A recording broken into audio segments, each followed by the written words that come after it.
If you guys would like some cheap graphics or stuff unlocked in mini Call of Duties, check out my bro's website and use code DARKNESS for 5% off. If you guys are wanting some free CSGO cases, use code 5132271 on Drake Moon for a free case.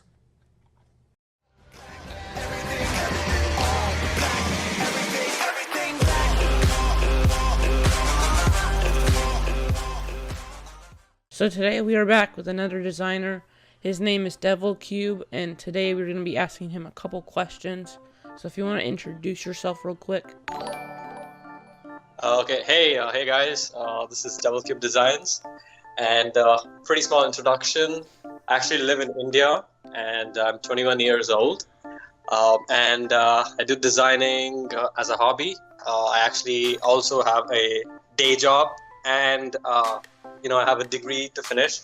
So designing has always been my hobby. So this is a small introduction. When did you learn about graphic design in like Photoshop? So this is, I think, probably 7 years back when I was in the 7th grade, and computers was actually a subject, and they were teaching us Photoshop, and I actually hated Photoshop so much because I couldn't understand anything, and they were teaching us so many things which I didn't even like, and I just used to do it, just for the marks and finishing up the assignments and stuff. And then slowly, once I finished school, and I actually decided to just try Photoshop again, and I did try it, but then I still didn't like it so much, so I just quit it right there. And if you want me to answer when I actually started designing, that's exactly 1 year ago. So like getting into client work and properly learning Photoshop and things like that, that's just 1 year ago. But before, I did have a good hand of Photoshop because I used to follow just a few tutorials here and there, and just make some small text stuff and photo manipulation stuff, but was never really interested. So only when I started getting clients for this was when I actually got into Photoshop. So yeah. And what is your favorite things to do, like headers, stuff like that? I like to do headers. Yeah, that's a thing. I also do live stream Twitch packages, which I think is really fun because there are a lot of things that you can play around with, and I actually like doing that because it's going to take very less of your time, and you're going to get a very good result in the end. So that's one thing. And I'm not a big fan of advertisements and AVIs and stuff. So yeah. And how do you feel when some people like you don't even know just ask you for free designs? Okay, free designs. So when people ask me for free designs, I actually don't get angry. I don't even feel bored, and I don't even ignore them, because people, all those who ask for free designs, don't actually know about the design community. So that's a clue that this person has no idea about the design community, because in the design community, everybody there's an exchange of information, or there's exchange of money, or there's exchange of knowledge, and nobody does anything for free, because if you're a designer, you would know it takes a lot of your time. You need to do research, you need to experiment, and for those who don't do designing as a full job, and they do it only as a hobby like I am, you end up spending just like 5% of your day, and you don't want that to be a waste, because what 5% you're actually doing, you could use it for something else. Like for example, be a little bit, you can continue your day job as well.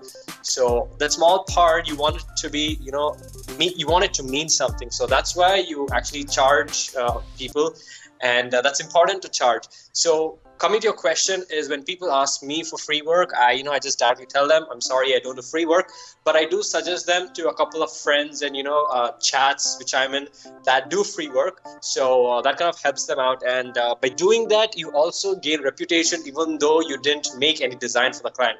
So building a good reputation, even for a small person, is very important, because word of mouth is one of the most strongest modes of communication, and this has happened to me before, because a single guy, a small guy who you just help out, can end up giving you a lot of clients, because he's going to believe in you, he's going to trust you, he's going to be friendly to you, and he's going to tell everybody else that, hey, I know this guy called DevilCube and he's a nice guy, and you will end up building a good relationship. So yeah. And how do you normally find your customers? I mean, you kind of already answered that, but so customers, I actually don't. So there are two parts in this. So the first is I've actually built up a good base on YouTube, Instagram, Twitter, and on my portfolio. So I get clients from everywhere, and it's a really good thing to be available on all social medias. I've still not gone to Facebook because I don't want it, to get interfering with my personal life and things like that. So Facebook is something which I've kept out, and so Instagram, I get a couple of clients from there, Twitter, everywhere, just like I said before. And apart from that, what I also do is sometimes so when I find on Twitter or Instagram that there are new companies that, design companies that come up, and esports teams and individuals and things like that. So I actually send them an email or a message saying that hey, I do designs, and if you guys are interested, get back to me. And what I actually do sometimes is when I watch all these YouTubers and they have bad outros, bad intros and things like that, so I immediately send them mail saying that, hey, I checked out your channel and I thought you could use an intro or an outro, so if you're just interested, just let me know. So a couple of clients have worked out in such a way, and some of them have rejected, saying that they don't want one. But I think 2 or 3 of the emails that I sent out responded, and I've made stuff for them. And how much do you normally charge, like your average designs? So that actually depends, but I actually go, so for example, intros and outros, motion graphics take up more time, and headers take a little less time, and and when I do logos, it's going to take even more time because I have to think of ideas and concepts and sketches, and it's going to take a lot of time. So I actually charge based on how much time I need, basically. And I wouldn't go anywhere below $20. So $20 is my basic, irrespective of whatever it is. And depending on that, I would go ahead and charge more based on the time I need for that. And did your parents ever see your designs? And if yes, how did they feel about them? So my dad, he isn't much in favor of me designing, and he actually wants me to focus on studies and job and things like that.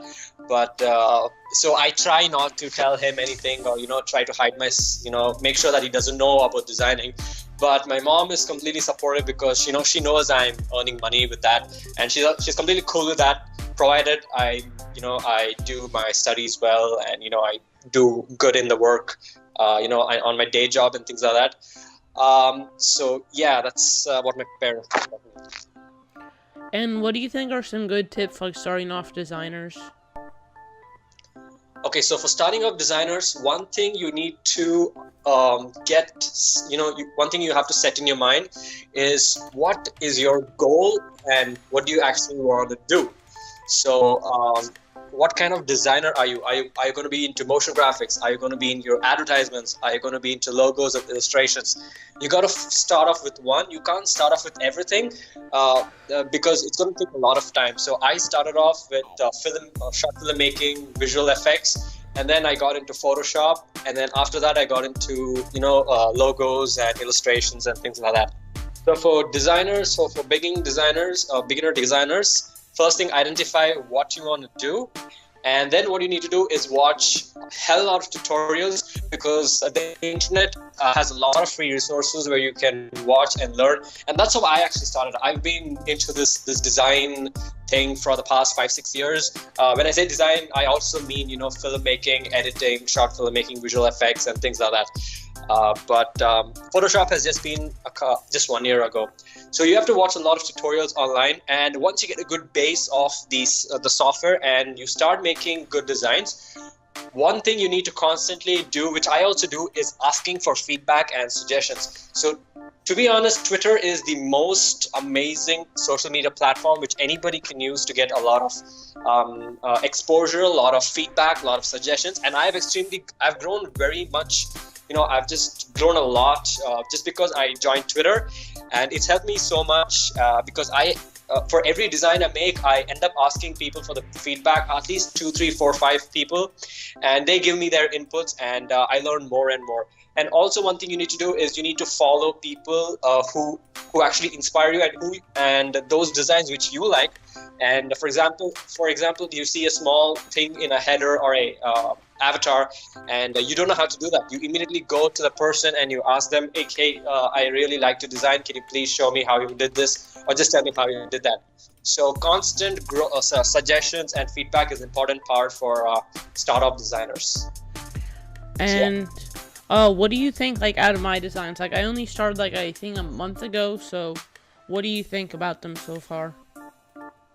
Oh, okay. So I didn't know that you started a month ago. So to be honest, considering you started a month ago, I would say you have a lot of potential, but you just don't know what. So you're just doing things which you feel is right. But there are actually set of rules. I wouldn't say rules. A couple of things that have to be perfect, have to be the way it is. There are some things which you just can't do whatever you want. And considering you just started 1 month ago, I would say you're off to a pretty good start. Now I looked at your thumbnails. I like your thumbnails; they're good, but for a beginner, that's good. Your headers need a lot of improvement when it comes to lighting and font and color. So color is very important because color is what. So the first thing anybody would see is the color, and if it is pleasant, then people are going to kind of walk in.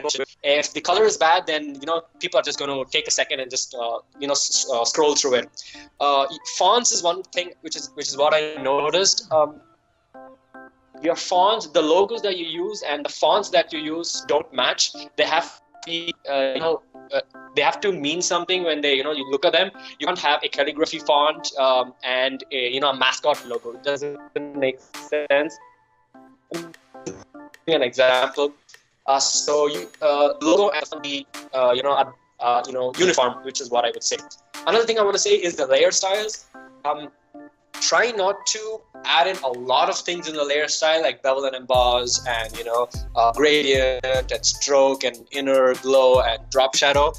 Just start off slowly, start off minimalistic, making simple designs, and then once you start making simple designs, you'll end up feeling that, okay, I need to add something else. So go slowly, don't just blast everything into to one text layer style. So that's one suggestion I would give to you. All right, and what do you think about this design? I'll put it on screen for you guys to see, but what do you think about it?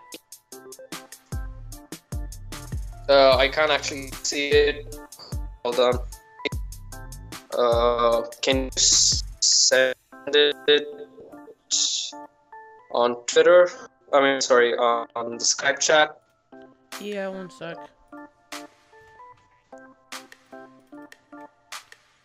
There you go. All right, give me a minute. Okay, so this one, let's see. This is good. So the H and the Z are little too covered up in black. I would reduce that a little, and I would also add a little bit of black part on TL, and making sure that there's a little bit of shadow that's falling on the T and L as well.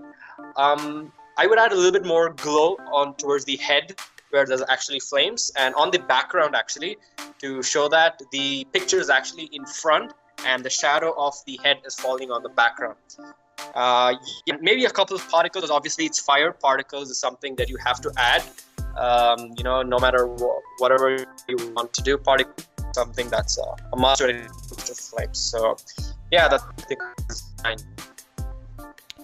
All right, and what do you think is I know it's kind of a strange question, but what do you think is your favorite time of the day to do designs, and how long do your designs normally take? Okay, that's a tough question because I start off my day by getting up at 7 in the morning, and then I leave to work at 8, and then at 6 I need to go to class, and I'm home back by 9:30, and so I'm completely for 14 hours a day, and the only time I get to work is from 10 p.m. to, let's say, 12 p.m. And so time is one of the past few months. You and the thing, the problem me is I do everything, and I get clients for every single thing, and I don't like to reject clients no matter how small they are, or if they say they're not going to pay $30 for design, I'm going to probably reduce it down to 20. I'm going to say, okay, fine, $20, so I'm going to accept you.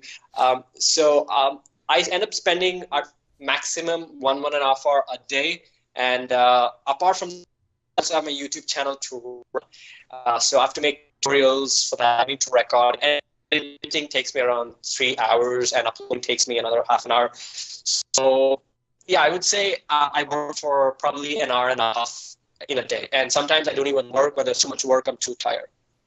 So yeah.